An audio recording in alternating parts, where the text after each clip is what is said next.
Hi, thanks for joining me. I'm out here on the river out in the mountains. Gonna do some long range flying up to this mountain up here. So I'm here with my spotter Aaron and Bannister Post. We got our big setup here with a fire going. Bannister Post just got finished flying the Inspire up the river there. But what I'm really interested to show you guys here today is Orqa was nice enough to send me a set of their new goggles. And I've also got some new antennas. So those of you that watch the channel often will know I usually fly with my 7-turn helical antennas that I make myself. With the new Orqa goggles, I'm going to use the TrueRC X2 Air. I'll talk more about this back home on the bench, but yeah, I really like that view for the Orqa goggles. Just a slightly smaller display so you can see everything closer to the center of the screen, so your eyes don't have to look to the sides too much. But it's still big enough that you're seeing plenty of detail. All right, so back at the bench here, as I was mentioning when I was out flying, I've been using the original Orqa goggles for several years now. I got them on Kickstarter when they were just starting up. And those of you that watch the channel for a while know I've always used them with these helical antennas, and that's worked great for me. I've had some really good success with long range flights with these and the rapid fire module and my helical antennas. And I've started using the second edition of the Orqa goggles along with some new antennas. I still got my helicals. I made some adapters here so I could still put the helicals on for some comparison testing. These are probably, if not the best, one of the best long range antennas you can get. They have a higher gain than my helical antennas do.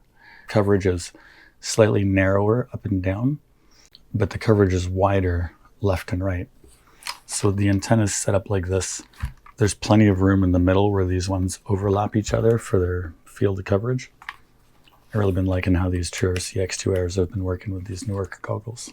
As far as I'm willing to go away, this gives me good clear video. I'm sure some of you are wondering why I'm excited to have these Orqa goggles now when DJI is out, and now there's the DJI 04. I've got the goggles V2, some Vistas, and a couple of O3 Air units. And for me, with the O3 Air units and the Vistas, when your bitrate gets really low, the video pauses and stutters. And for me, that's just that's not acceptable when I'm flying long range, because if I'm diving down a gully really quickly and dodging left and right to try to do some fun weaving in between the way the gully turns and so on, if your video freezes for half a second or 1 second, you're done. You're going to crash. But if you got analog and your video goes super scratchy, but you can still make out roughly the outlines of the rocks around you, you can manage to keep flying for that quarter of a second, half a second that your video is scratchy until it comes back to full clarity. But you can't deal with it completely freezing for half a second. That's going to lead to an accident. So that said, let's get into some of the differences between these two goggles and some of the other goggles out there. And the main thing I'm going to talk about, I guess, really is the field of view, because that's pretty much the only real big difference between these two. And these ones have a better fan. The fan's much better in here. It doesn't bother your eyes, and you can turn it up higher. And even with it turned up higher, it doesn't bother your eyes. So back to the field of view. These ones were 44 degrees, I believe it was. And the newer ones are 37. Or you can choose a narrower 33 degree field of view. And I think that's mainly meant as a racing thing. And that's part of what I'm going to get into here. Another reason for a smaller field of view is, well, at least in this case, these are both using the same screen. And even though the field of view is bigger in these and smaller in these, yeah, it's the same screen. So that ends up resulting in the image that you're seeing is it looks like a much sharper image. Like there's a noticeable difference between these. Yeah, you would think that maybe they upgraded the screens, but that's all just in the changes to the optics. And myself, I'm not sure that I actually really noticed the difference going from the 44 to the 37, because I also fly the DJI V2 goggles, which is, I think, 54. So I just go from, regular to really big, and then back to regular, and then to really big, and then to pretty close to regular with these ones. And I haven't really noticed it, except I do notice that the OSD is more comfortable for me to read now without hunting around the screen. Yeah, I've been quite happy with these. They've been doing really well for me. Thanks again, Orqa.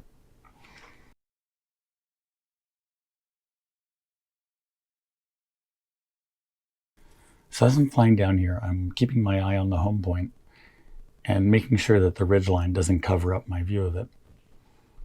At the same time, I'm trying to watch the ridgeline and make sure that I'm not crashing into it on the other part of the ridgeline that's closest to me.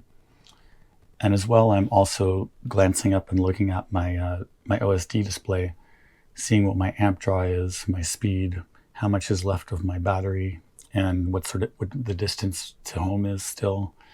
And then using all these things to try to add up and figure out if I need to start easing off on my battery, or I'm okay pushing the battery a little harder and flying extra fast down here.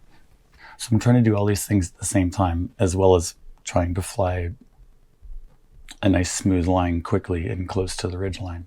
That's kind of ends up being a lot of thinking to try to do all at once for this last fast part of a flight when you're diving down something. So anything that can help simplify that, well, it just helps to simplify it and makes it easier and less likely that you're going to make a mistake. This chart of the human field of view will probably help to explain things a little bit better.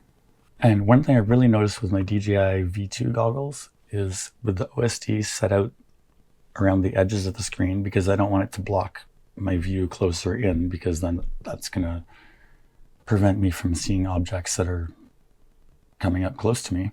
So I always keep the OSD around the edges.